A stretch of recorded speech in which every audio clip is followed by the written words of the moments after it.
Hello friends, आज हम नया टॉपिक पढ़ेंगे जो कि है यूरिक एसिड। तो चलिए शुरू करते हैं। इसकी डिफिनेशन जो कि है व्हाट इज़ यूरिक एसिड। तो uric acid is a waste product. ये एक वेस्ट प्रोडक्ट है that forms when the body breaks down purines. मतलब यूरिक एसिड एक वेस्ट प्रोडक्ट है जो बॉडी में प्यूरिन्स के ब्रेकडाउन से बनता है। फिर purines are nitrogen containing compound found in, मतलब कि प्यूरिन एक नाइट्रोजन कंटेनिंग कंपाउंड है जो कहाँ कहाँ मिलता है। सर्टेन फूड जैसे रेड मीट, सेलफिश और अल्कोहल, और body tissue cells that break down naturally, मतलब और बॉडी के खुद के सेल में भी ये मिलता है। ठीक है। नॉर्मली यूरिक एसिड ब्लड में डिसॉल्व होता है और किडनीज उसे फिल्टर करके यूरिन के थ्रू निकालती है। फिर देखते हैं बट, लेकिन if too much uric acid is produced और not enough is excreted, it accumulates in the blood leading to health issues. अगर यूरिक एसिड ज़्यादा बन जाए या किडनी उसे सही से निकाल ना पाए तो ये ब्लड में जमा होने लगते हैं जो हेल्थ प्रॉब्लम क्रिएट करते हैं, लीडिंग टू हेल्थ इश्यूज। वो हेल्थ प्रॉब्लम क्रिएट करने लगते हैं।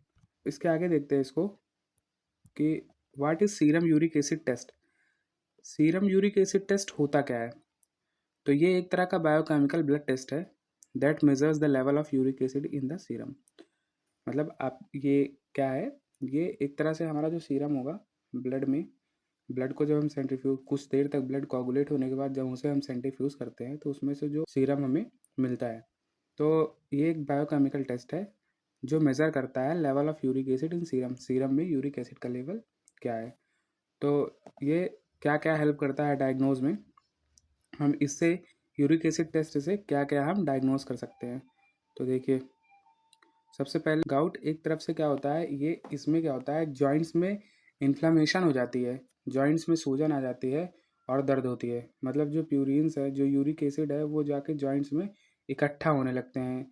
जैसे फिंगर हो गया, फिंगर के जॉइंट्स हो गए, और ऐसे हर जगह जगह पे ये इन्फ्लामेशन होता है, मतलब सूजन आती है और ये दर्द होता है। उसके बाद हम इसका किडनी स्टोन है या नहीं है, इससे भी हम डायग्नोज कर सकते हैं। ठीक है।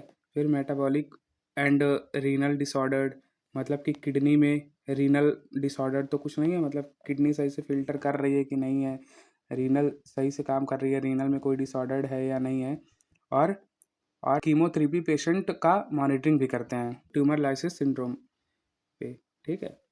फिर हम आगे देखते हैं नॉर्मल रेंज इसकी क्या है। मतलब हम डायग्नोज तो करेंगे तो उसके साथ साथ हमें नॉर्मल रेंज भी तो पता होना चाहिए। तो ये जो इसका नॉर्मल रेंज है mg पर डेसीलीटर में होता है, मिलीग्राम पर डेसीलीटर। तो इसकी रेंज देखते हैं जो कि अलग अलग ग्रुप में डिवाइड है, जैसे मैन, वुमेन और चिल्ड्रन में कितनी होगी। जैसे मैन में कितनी है, वुमेन में कितनी है और चिल्ड्रन में कितनी है। तो हम इसको देखते हैं। तो मेंस में 3.4 टू 7 mg पर डेसीलीटर, वुमेन में 2.4 टू 6 mg पर डेसीलीटर, और चिल्ड्रंस में 2 टू 5.5 mg पर डेसीलीटर इसकी नॉर्मल रेंज होती है। इससे अगर बढ़ता है, घटता है, तो हम उसको पढ़ते हैं कि जब बढ़ेगा तो हम उसे क्या कहेंगे, और जब मतलब कि कम होगा, डिक्रीज होगा, उसको क्या कहेंगे। उसके साथ साथ यहाँ नोट देखिए क्या है कि may slightly vary depending on lab method. Lab में कैसा कैसा किस मेथड से हो रहा है, किस हिसाब से हो रहा है, कौन सा रिएजेंट यूज़ हो रहा है, उस हिसाब से जो लैब में मतलब कि रिएजेंट के थ्रू हम निकालते हैं तो उसमें थोड़ा सा वेरिएशन हो सकता है, लेकिन रेफरेंस रेंज तो हर एक में दी रहेगी। तो हम रेफरेंस रेंज देख के, जो कि है नॉर्मल रेंज जो रहती है, उसके हिसाब से हम अपना पता कर लेंगे कि हमारा यूरिक एसिड जो है नॉर्मल है या फिर बढ़ा हुआ है या फिर घटा हुआ है। आगे देखते हैं हाई यूरिक एसिड और लो यूरिक एसिड कैसे होता है और इसमें क्या क्या देखते हैं। हाई यूरिक एसिड को हाइपर यूरिकेमिया कहते हैं। इसकी कॉसेस क्या क्या है, गाउट जैसे नहीं, क्रिस्टल्स, गाउट जो होता है इन्फ्लेमेशन, जॉइंट्स में पेन होना।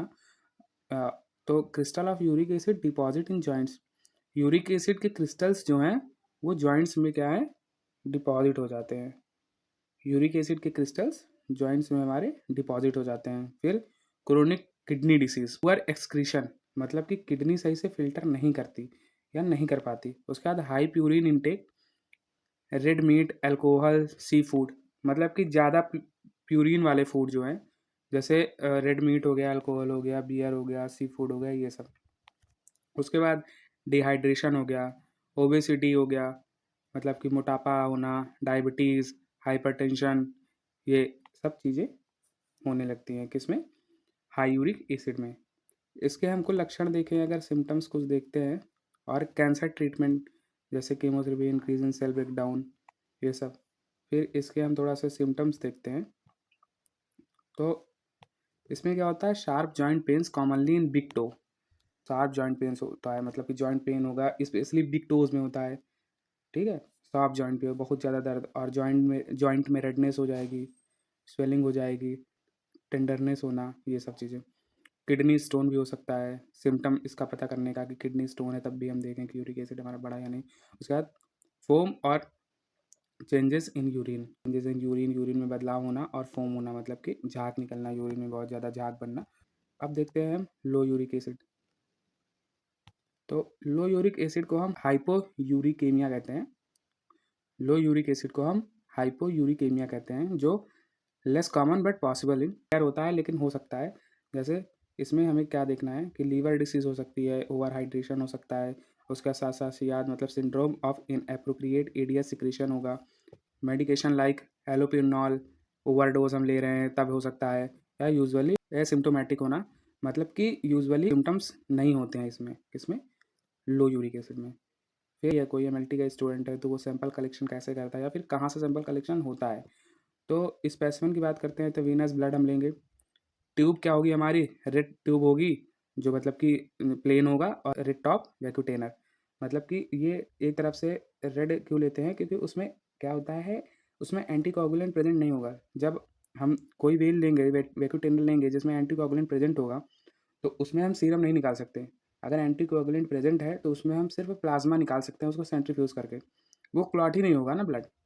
जब तक क्लॉट नहीं होगा तब तक हम सेंट्रीफ्यूज नहीं करेंगे, सेंट्रीफ्यूज नहीं होगा तब वो सीरम हमारा ऊपर नहीं आएगा। तो सीरम जब नहीं आएगा तब तक ये टेस्ट नहीं लगेगा। तो इसलिए हम इसे रेड टॉप वैक्यूटेनर में हम इसे लेते हैं, क्योंकि उसमें एंटीकोगुलेंट प्रेजेंट नहीं होता है। इसका सैंपल का टाइप क्या है, वही सीरम है, बताया ना, सीरम होता है इसका सैंपल का टाइप, जो ब्लड को सेंट्रीफ्यूज करने से निकलता है, ठीक है। उसके बाद fasting required, not mandatory but referred in some cases. Fasting require नहीं होती है, लेकिन कुछ कुछ केसेस में डॉक्टर सजेस्ट करते हैं कभी कभी। उसके बाद फिर नेक्स्ट देखते हैं कि transport and storage, keep serum refrigerated if daily in testing. मतलब वो उनका है, मतलब कि हम जैसे रिफ्रिजरेट कर देते हैं सैंपल को अगर कुछ टेस्ट में डिले होगा। और avoid haemolysis as RBC contain purines false increase. मतलब कि हीमोलाइसिस अवॉइड करना है, मतलब कि आरबीसी ज़्यादा, मतलब कि टूटे उटे ना, ये सब ना हो, हीमोलाइसिस ना हो आरबीसी का। क्यों, क्योंकि आरबीसी कंटेन प्यूरिन्स, आरबीसी से प्यूरिन्स निकल कर रिजल्ट हाई दिखा सकता है, ठीक है। प्यूरिन्स निकल सकता है तो वो रिपोर्ट मतलब फॉल्स दिखा सकता है, इसमें हाई दिखा सकता है या फिर लो दिखा सकता है, कुछ भी हो सकती है। फिर उसके बाद फिर कुछ मेडिसिन है जो यूरिक एसिड को में इफेक्ट करते हैं। कुछ मेडिसिन हैं जब यूरिक एसिड इंक्रीज हो तो डायूरेटिक्स हो गया, लो डोज एस्पिरिन हो गया, एंड साइक्लोस्पोरिन हो गया, ठीक है। फिर जब डिक्रीज हो यूरिक एसिड, एलोपिनॉल हो गया, ये सारी मतलब हाई डोज एस्पिरिन, ये सब दवाएं मतलब कि हम वो करते हैं। फिर उसके बाद देखते हैं clinical importance of test. Test का क्लिनिकल इंपॉर्टेंस क्या है, diagnose and monitor gout patient. Gout patient जो होते हैं ना, जिसमें इन्फ्लेमेशन हो गया, जॉइंट्स होता है, पेशेंट में दिक्कत होती है, उस पर हम डायग्नोज करने के लिए करते हैं। उसके साथ साथ check kidney function and stone risk, मतलब किडनी फंक्शन चेक करने के लिए। फिर मॉनिटर कीमोथेरेपी पेशेंट जैसे tumour lysis syndrome, evaluate unexplain joint pain और एक्सेस मेटाबॉलिक डिसऑर्डर। मैं इनेबल जॉइंट में जॉइंट पेन का कॉज समझने के लिए हम देखते हैं इसको, ठीक। उसके बाद मेटाबॉलिक डिसऑर्डर डिटेक्ट करने के लिए हम इसे टेस्ट को करवाते हैं, ठीक है। फिर हम नेक्स्ट देखते हैं lab considerations for MLTs. Lab consideration क्या है, डायगोमेटिक कॉलरीमीटर मेथड यूज़ करते हैं, ये मोस्ट कॉमन होता है। फिर handle sample gently, avoid haemolysis, मतलब सैंपल को जेंटली अवॉइड करो, हिमोलाइसिस ना हो। Delay in test, separate refrigerator serum, मतलब वही है, डिले डिले अगर होता है टेस्ट में तो सेपरेट करो सीरम से उसको, और रेफ्रिजरेटर में रेफ्रिजरेट कर लो। उसके साथ साथ इंटरफेरिंग सब्सटेंस, लाइपेमिया हो गया, इक्ट्रस हो गया, and some drugs always correlate with symptom and patient history. मतलब कि हमेशा हमें रिपोर्ट करते टाइम क्लिनिकल हिस्ट्री का ध्यान रखो, ठीक है। फिर हम इसका थोड़ा सा देखते हैं कि इसको अवॉइड कैसे करें, या फिर यूरिक एसिड प्रिकॉशंस कैसे लें। तो हम देखते हैं। तो यूरिक एसिड प्रिकॉशन क्या है? जंक फूड जो है हमें वो कम लेना है। प्रोटीन जंक फूड है, मतलब कि एक्सेस प्रोटीन वाली चीज़ें और जंक फूड हम ना लें। स्टे हाइड्रेटेड, हमें 2 से 3 लीटर पानी हमेशा मतलब डेली पीना चाहिए। Include vitamin C rich fruits हमें लें, जैसे आंवला हो गया या फिर और भी जो विटामिन सी जिसमें ज़्यादा हो रिच फ्रूट्स में, उसको हम खाएँ, उसको हम लें। उसके साथ-साथ लो प्यूरिन डाइट, जो लो प्यूरिन डाइट हो उसे हमको फॉलो करना चाहिए। Limit salt and sugar intake, बहुत कम मात्रा में साल्ट और शुगर को हमको इंटेक करना चाहिए। एक्सरसाइज रेगुलरली एक्सरसाइज करें और sleep well and manage stress, stress को मैनेज करें और स्लीप अच्छे से लें। ये जो मैंने टॉपिक आपको पढ़ाया है यूरिक एसिड, ये एज अ मेडिकल स्टूडेंट के मतलब उस पे पढ़ाया बेसिस पे कि कैसे हमें टेस्ट करना है, कैसे हमें क्या करना चाहिए, एक ओवरव्यू दिया है। बाकी एक नया वीडियो मैं बनाऊंगा जिसमें मैं ये बताऊंगा कि यूरिक एसिड जो पेशेंट है उसको कैसे अपना डेली रूटीन करना चाहिए, कैसे खाना चाहिए, कैसे विटामिन सी का जो प्रोडक्ट है रिच फ्रूट्स हो उसमें विटामिन सी ज़्यादा हो जिसको उसको लें, क्या कैसे अपने डेली रूटीन को अच्छे से मैनेज करें जिससे यूरिक एसिड जो है वो कम कर सकें। आज की वीडियो में बस इतना ही, मिलते हैं नेक्स्ट वीडियो में, तब तक के लिए बाय बाय।